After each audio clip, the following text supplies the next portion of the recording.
San Marcos capítulo 11,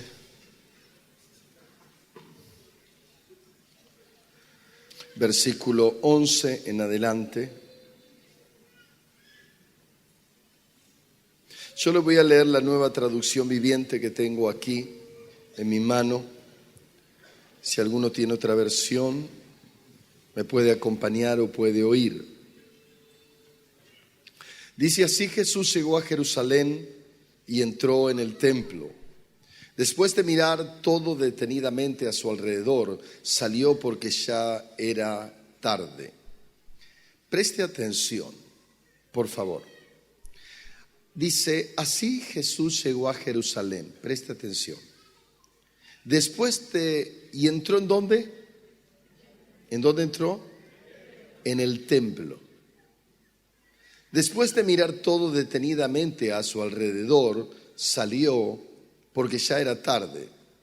Después regresó a Betania con los 12 discípulos. A la mañana siguiente, cuando salían de Betania, Jesús tuvo hambre y vio que a cierta distancia había una higuera frondosa. Así que se acercó para ver si encontraba higos, pero solo tenía hojas porque aún no había comenzado la temporada de los higos. Entonces Jesús dijo al árbol: que nadie jamás vuelva a comer tu fruto. Y los discípulos lo oyeron. Cuando llegaron de nuevo a Jerusalén, Jesús entró en el templo. Ya había entrado anteriormente. Y comenzó a echar a los que compraban y vendían animales para los sacrificios. Volcó las mesas de los cambistas y las sillas de los que vendían palomas, y les prohibió a todos que usaran el templo como un mercado. Les dijo: las escrituras declaran, mi templo será llamado casa de oración para todas las naciones, pero ustedes lo han convertido en una cueva de ladrones. Cuando los principales sacerdotes y los maestros de la ley religiosa oyeron lo que Jesús había hecho, comenzaron a planificar cómo matarlo. Pero tenían miedo de Jesús porque la gente estaba asombrada de su enseñanza. Esa tarde Jesús y los discípulos salieron de la ciudad.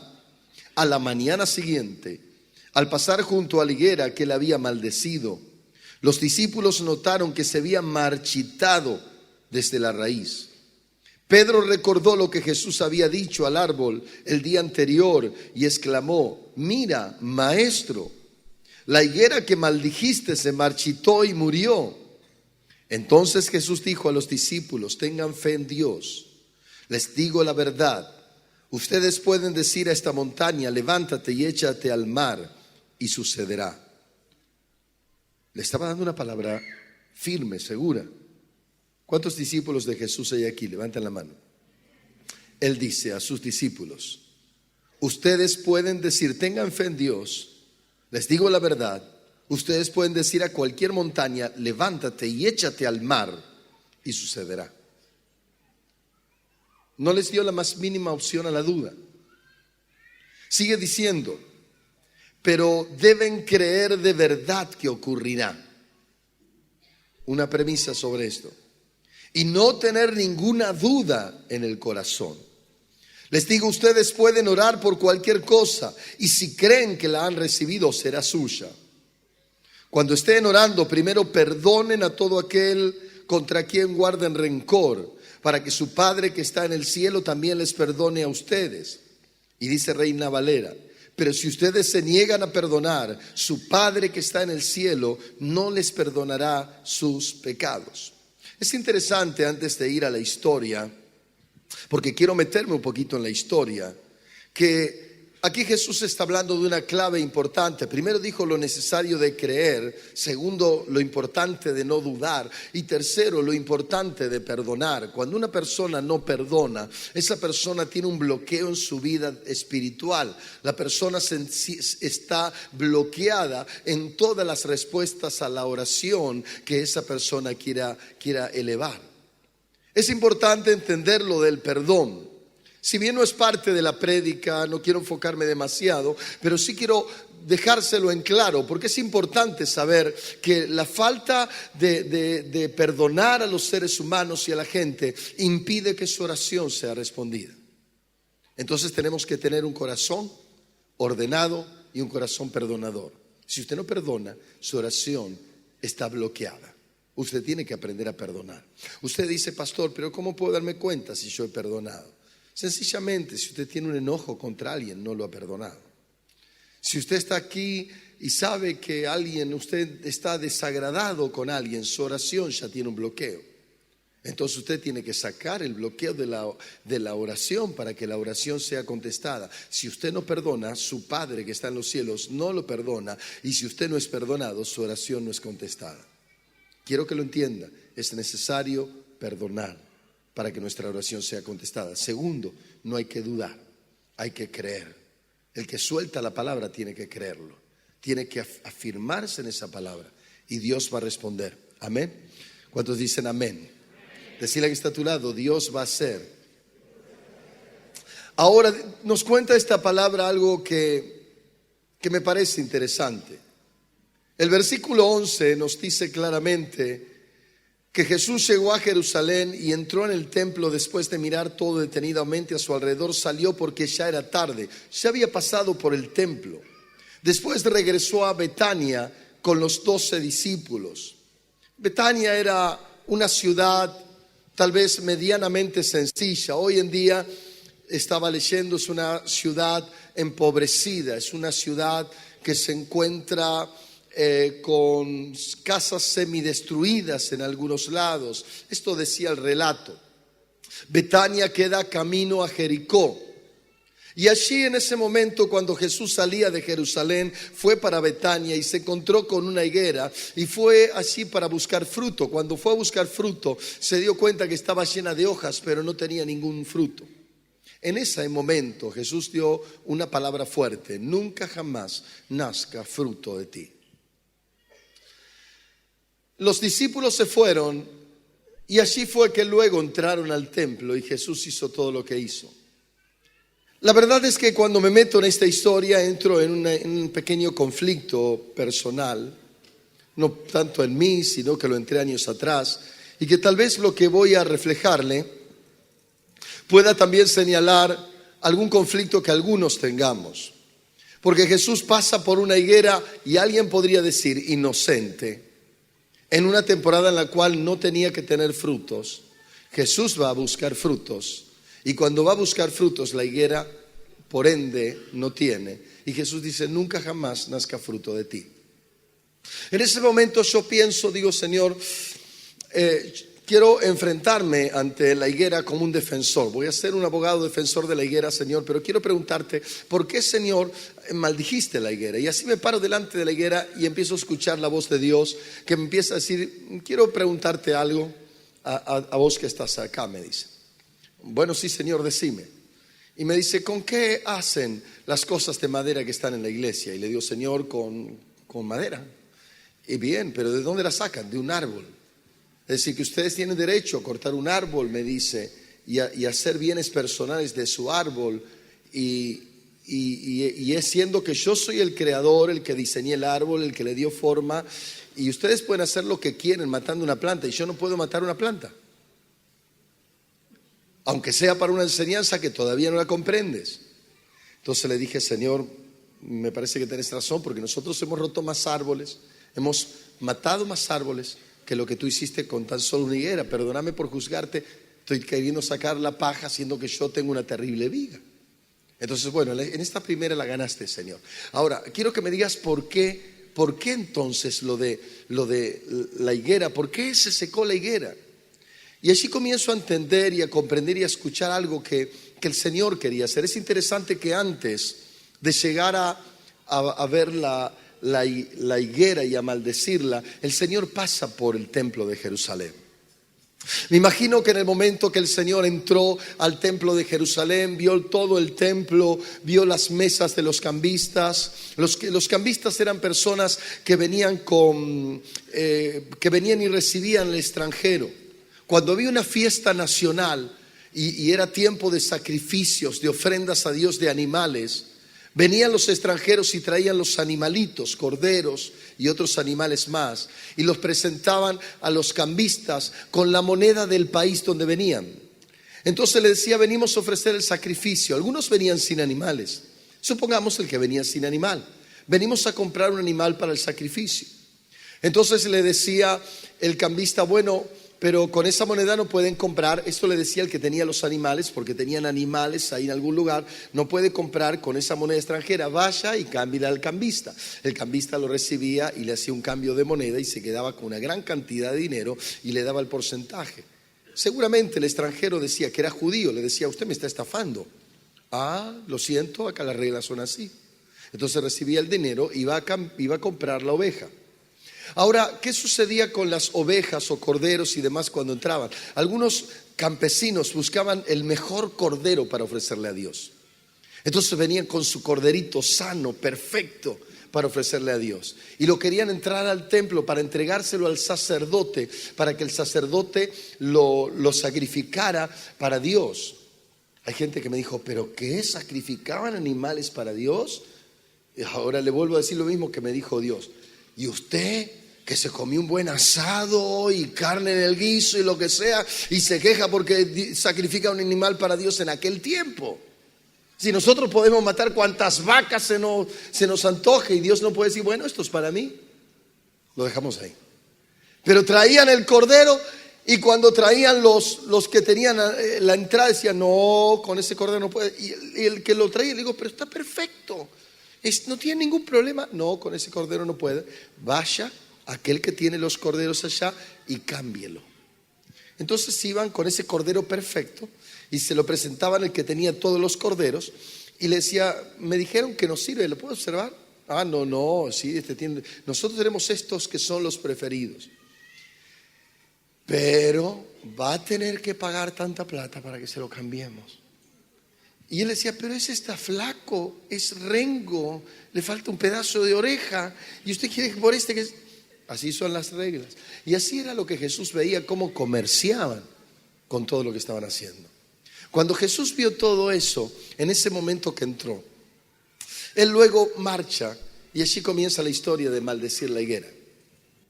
Creo que Jesús estaba haciendo una representación, aunque a la vez lo era, una representación de Dios Padre. Era Dios Padre que caminaba por ahí. Jesús era Dios Padre. Jesús le dijo en San Juan 14:6 a los discípulos, hace tanto tiempo que estoy con ustedes. Cuando los discípulos le dijeron, queremos ver a Dios el Padre, y Jesús le dijo, hace tanto tiempo que estoy con ustedes y no me han conocido. Es decir, que Dios Padre fue caminando, el creador de todo, de cada cordero, de cada higuera, el diseñador de todo, fue caminando por ahí y entró a ese lugar que era su templo, donde había adoración, donde la gente lo adoraba supuestamente. Y cuando sale ve la higuera, y así comienza esa enseñanza que posiblemente cambió la vida y la mentalidad de los discípulos. Empieza a observar las hojas, se encuentra que no hay nada de fruto y dice, nunca más nazca fruto de ti. Y al día siguiente, cuando entra en el templo, y cuando va al templo empieza a tirar las mesas de los cambistas, de los que tenían las monedas, las sillas de los que trabajaban con las ofrendas negociándolas, y dice Jesús, mi casa de oración será llamada. Cuando los discípulos vieron todo eso y salieron de ahí y fueron caminando a Betania nuevamente, vieron la higuera que estaba con todas sus hojas caídas, podemos decir secas, y le dicen, Señor, la higuera se secó. La verdad es que aquí empezamos a meternos en la verdadera enseñanza, una enseñanza que nos habla de algo que nosotros tenemos que observar no solamente a nivel personal, sino a nivel mundial. La Biblia dice que Israel es la higuera. Lo señala Mateo 24, lo señala la palabra en San Lucas. Nos habla de que Israel es la higuera. Yo en estos días le he dicho a los integrantes de la iglesia, estemos atentos a lo que está sucediendo entre Israel y Gaza, porque es una señal bíblica.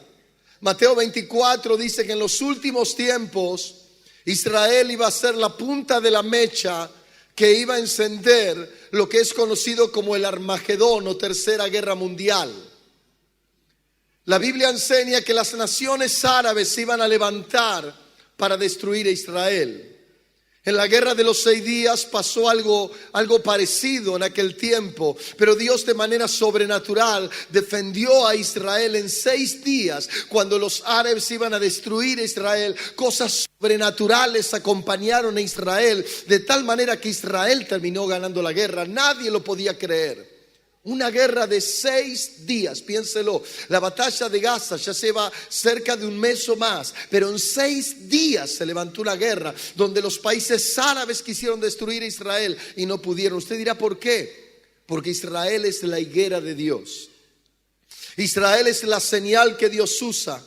Y a pesar de que a usted y a muchos no le pueden gustar los judíos ni los israelitas, usted dirá tal vez, o alguien dirá, son avaros, negociantes, comerciantes, muy egoístas, no sé cuál será su concepto, pero Dios los tiene como esa señal. Dios los tiene como señal, y dentro de esa señal dice: en el último tiempo, cuando todo se esté por terminar, va a haber una abominación, un maltrato hacia Israel, va a haber una lucha hacia Israel, que el mundo entero lo va a ver. Entonces la iglesia tiene que estar atento a lo que la higuera de Israel está mostrando. Puede ser que estemos entrando, puede ser, no se olvide de estas 2 palabras, puede ser que estemos entrando en un tiempo final en la historia de la humanidad. La Biblia dice que cuando cuando Israel sea atacado primeramente, va a venir luego una persecución y va a ser una señal donde el mundo entero va a entrar en un conflicto tremendo. Las naciones se van a levantar contra Israel. Entonces no podemos obviar lo que estamos viendo y oyendo. Por otro lado, le compartía hoy a la tarde a mi esposa. Estuve buscando algunas cosas que me llaman la atención, y esto lo subí en la red social Facebook. Porque estuve viendo que en África se ha desatado la fiebre ébola. Es un virus que está matando millares de personas diariamente. Dice que se está haciendo incontrolable. En México, parte de California, se levantó un nuevo virus, una cepa de un nuevo virus que no pueden destruir. Y se está viendo como en China también una peste, un rebrote de un virus antiguo que está creciendo y avanzando. Y uno dice: pastor, pero no vine aquí para que me asusten. No le estoy asustando. Le estoy diciendo lo que está pasando. Y le estoy diciendo cuál es nuestra realidad y dónde como iglesia de Cristo tenemos que pararnos. Por eso necesitamos entender este panorama. Cuando Jesús entra y ve lo que está pasando en el templo, empieza a tirar todos, y una frase dice en ese momento: mi casa, casa de oración será llamada.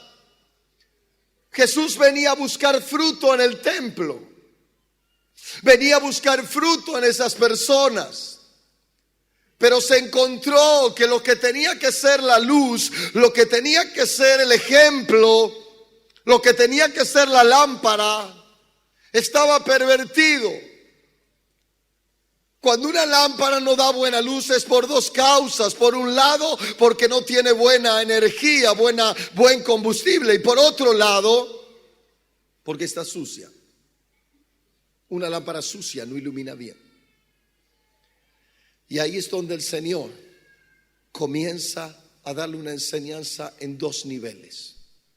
Yo quiero dejarle claramente aquí 2 particularidades que me parecen dignas de destacar.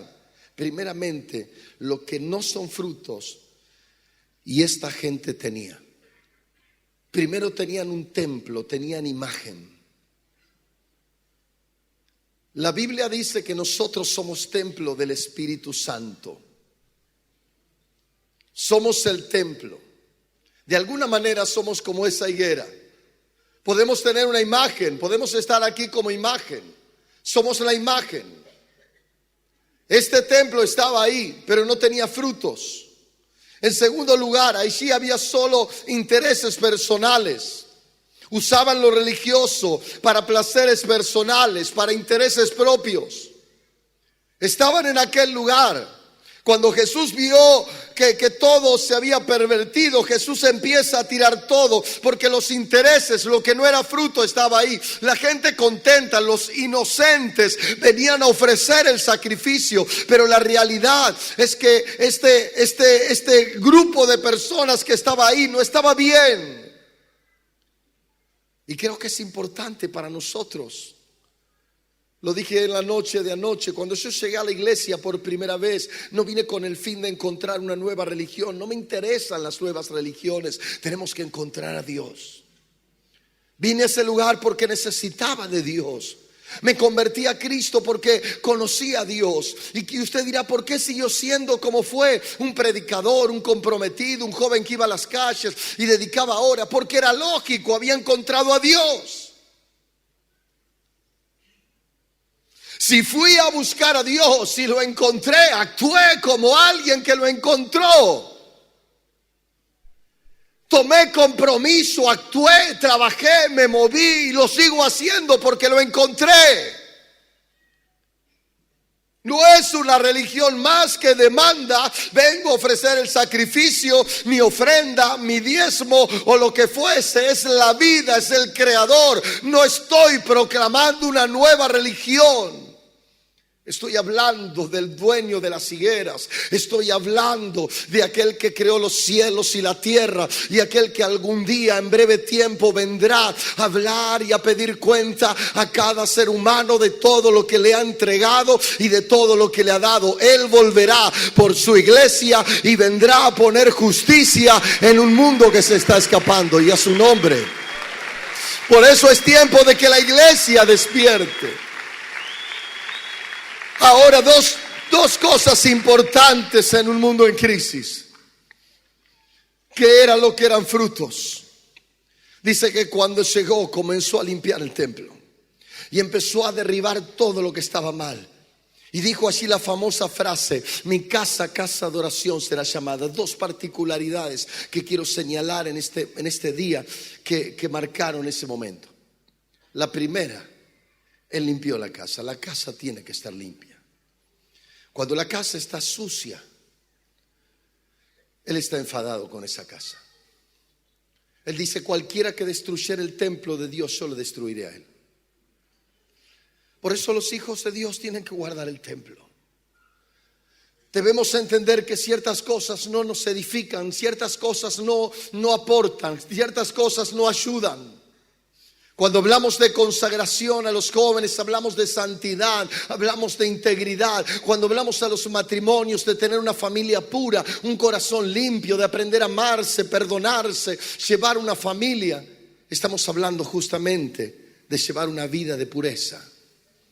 Personas que viven conforme al corazón de Dios. Jesús limpió el templo. Dijo: mi casa, casa de oración será llamada. Pateó mesas, lo que había allí, porque la casa tenía que estar en pureza.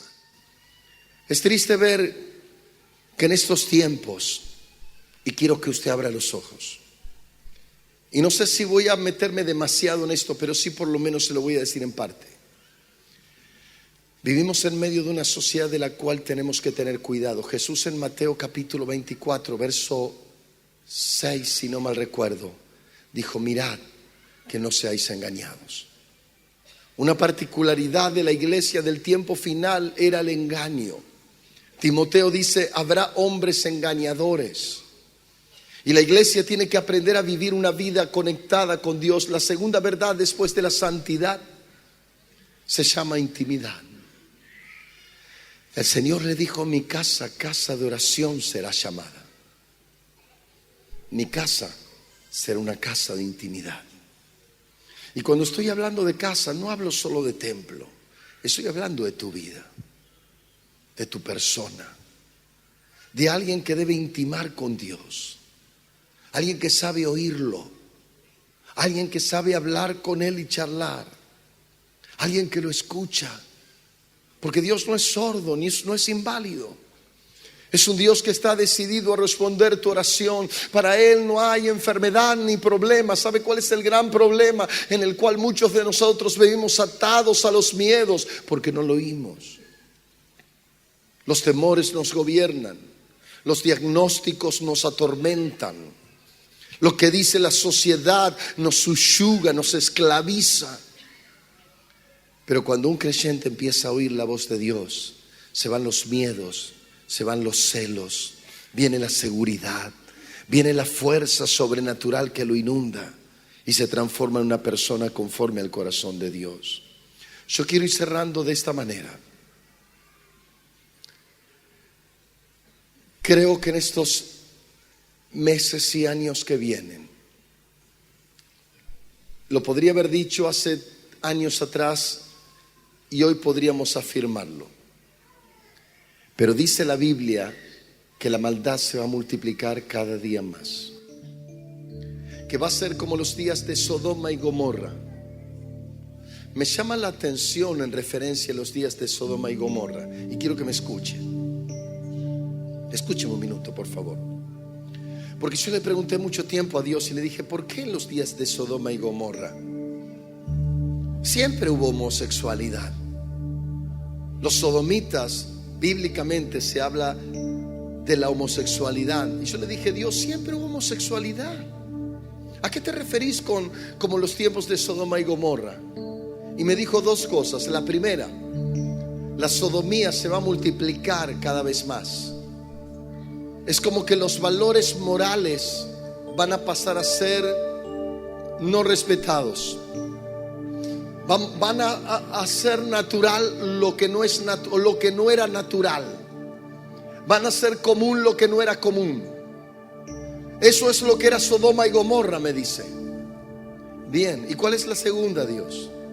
Y me dice, la segunda es que la inmoralidad va a forzar la puerta de los creyentes y se va a meter en sus casas. Entonces yo le dije, Dios, ¿eso va a suceder? Y me hizo un silencio y me dijo, eso está sucediendo de alguna forma. Le digo, ¿cómo? La sodomía está entrando por sus televisores. Ellos años atrás, me dice, a Carlos lo llamaban Carlos, ahora lo llaman Romina, me dice.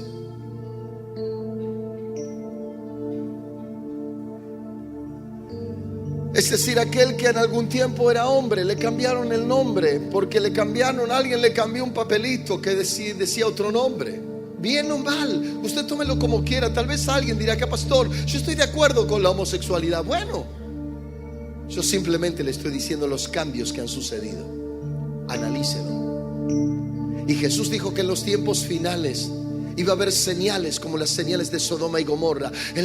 Los inmorales iban a entrar a las casas de los justos, iban a forzar la puerta, escuche, para abusar a los santos, para abusar hasta ángeles si fuera posible. ¿Y sabe cuál fue la única causa por la cual Dios libró la casa del justo Lot? De que Dios estaba ahí. Porque si no, aún Lot, sus hijos y todos los que estaban ahí hubieran sufrido el abuso. Y usted dirá, ¿por qué no entraron? Porque había ángeles. Es decir, su relación íntima con Dios va a determinar su éxito. Solamente que Dios esté en su casa va a hacer que la historia sea diferente.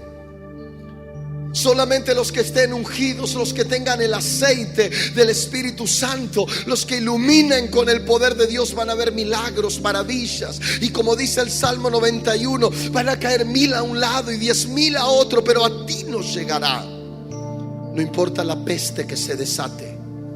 Viene un tiempo donde los hijos de Dios van a caminar y van a destilar milagros. Así como caminar al lado de un ladrón posiblemente le haga a usted perder algo de su cartera, así también los ungidos van a destilar tal gracia que milagros van a suceder cuando caminen. Pero hay una demanda.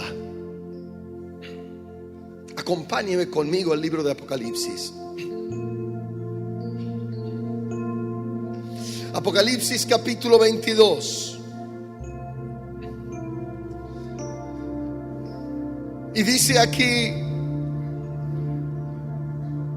el ángel que acompañó a Juan y le dijo: hey Juan, escucha, No selles las palabras de este libro. No cierres este libro porque el tiempo está cerca.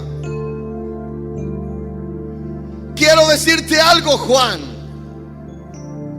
El que es injusto, sea injusto todavía. Y el que es inmundo, sea inmundo todavía. Y el que es justo, practique la justicia todavía. Y el que es santo, santifíquese todavía.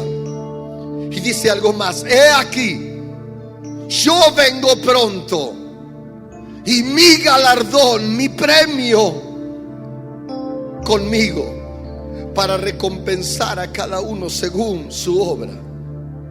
Y sabe, Dios me detuvo ahí y me dijo: quiero que veas algo. Me dice: los injustos y los inmundos o inmorales entendieron esta palabra. Y el que era injusto, el que le gustaba robar, aprovechó los tiempos. Y están aprovechando los tiempos. Tal vez usted no se da cuenta cuando habla del injusto. Está hablando de los que hacen negocios injustos. Estamos en el tiempo, y algunos dirán: Argentina no pasa. Pero en el tiempo donde los gobernantes en el mundo están robando y de manera sin freno, no hay juicio. Cuando algunos mueren, dicen: es culpable, hay que condenarlo. Porque cada vez la injusticia se ha desatado, la inmoralidad se ha desatado. La gente tiene miedo. Hoy se roba y tal vez se condena al muchacho que robó 10 pesos y al otro que robó 100,000. Está libremente por las calles. Estamos en un tiempo de la injusticia. Estamos en un tiempo de la inmoralidad. Usted dirá: ¿pero qué es moralidad? Lo que Dios dijo que es moral, y lo que rompen, justamente los que rompen lo que Dios dijo, es lo inmoral. Estamos en tiempos de inmoralidad, donde decir malas palabras, insultar a la gente es lo correcto, parece. Donde ver niños que no respeten ancianos. Hay un movimiento político donde una joven me decía: mira, en el trabajo donde estoy, este movimiento político está gobernando el sector. Y sabes una cosa, me dijo, son todos jóvenes, y a los ancianos, a los adultos los menosprecian. Los adultos mayores de 40 años para ellos no sirven. Ese movimiento político solamente apunta a la juventud. Y yo cuando lo escuchaba, más allá de, póngale el nombre que quiera a ese movimiento. Pero la Biblia dice que en los últimos tiempos los adultos serían desvalorizados. Puedo decir hasta casi inmoral. Estamos en los tiempos finales. Y sabe, estos inmorales y estos injustos están aprovechando. Dicen: es mi tiempo, voy a multiplicar la injusticia, voy a multiplicar la inmoralidad, voy a hacerlo más que antes. Pero ahora Dios se para en esta mitad y empieza a mirar para el otro lado. Y empieza a mirar justamente a los justos y a los santos. Y dice: ¿y ustedes?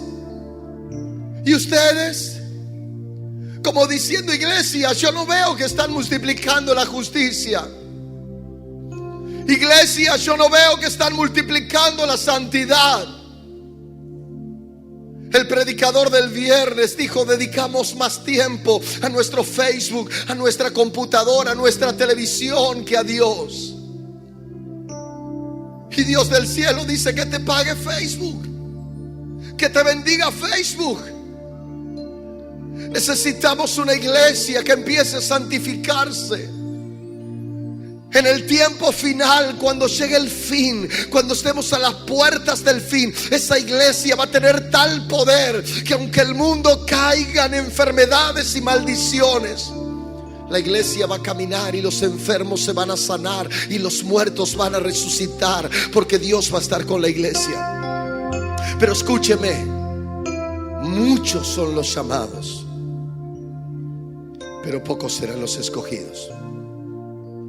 ¿Quién pagará el precio?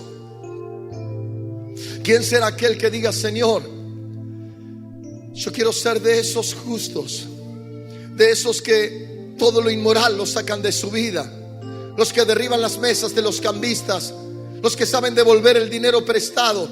Yo quiero ser de aquellos, Señor, que no codician la mujer ajena. Yo quiero ser de aquellos que van a estar dispuestos a tener el poder. Quiero ser de esas jóvenes, dirá alguna jovencita, de las que se consagran, de las que se guardan en santidad, de las que van a tener tu poder sobre la cabeza. Esos son justamente los justos. ¿Y quiénes son los santos? Los santos son los que son solo para Él, los que intiman con Él, los que son de Él, los que dicen: no soy de nadie más. El joven rico se encontró con Él y Jesús le dijo: vende todo lo que eres, olvídate de tu fama, de tu nombre, de tu dinero, de tu historia, de tu apellido. Olvídate de tus sueños personales, véndelo todo. Y todo lo que tienes, dáselo a los pobres. No fue capaz de ser para Él. Tenía otros valores, tenía otras cosas que lo gobernaban. Quiero preguntarte en esta noche. Nos paramos en el medio, o me paro en el medio de la línea, y el Señor dice: ¿de qué lado quieres estar? ¿De los injustos? ¿De los inmorales? ¿De los que dejan que entre Sodoma a tu casa? ¿O quieres pararte del lado de los que son justos y son santos? Si dices: me paro de este lugar, sé más santo todavía, sé más justo todavía, sé conforme al corazón de Dios, porque Dios no va a respaldar a nadie que no esté del lugar que Él dijo que tiene que estar. Le invito a cerrar sus ojos, por favor.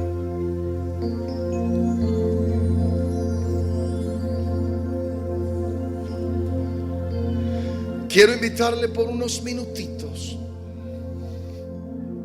que usted se meta en su corazón. Usted mejor que yo sabe lo que hay que ordenar. Esta es una noche de un llamado. Dios se para en el medio y dice: tú te decides. Y permíteme añadir algo más. Dios te dice en esta noche: puede ser tu último día, puede ser tu última oportunidad.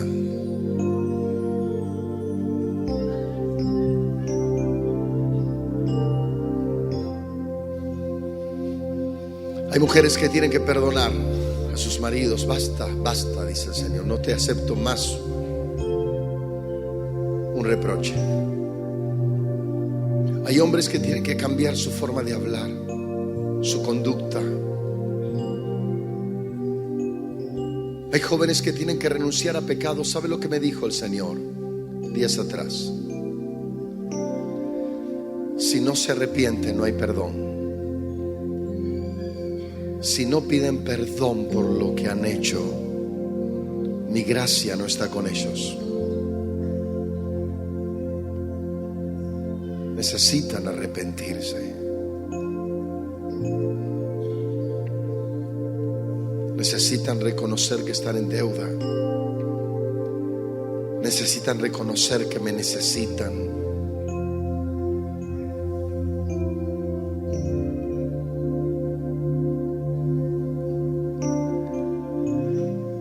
Todo aquel que quiere consagrarse para Él, piense claramente lo que estoy pidiendo, lo que pide el Espíritu Santo. Toda aquella jovencita y jovencito, toda aquella mamá y papá, todo aquel adulto que quiera consagrarse para Él, va a tener que renunciar a cosas. Y si tú estás decidido en ajustarte aquí a Él hasta que Él vuelva, ponte de pie para Él como señal.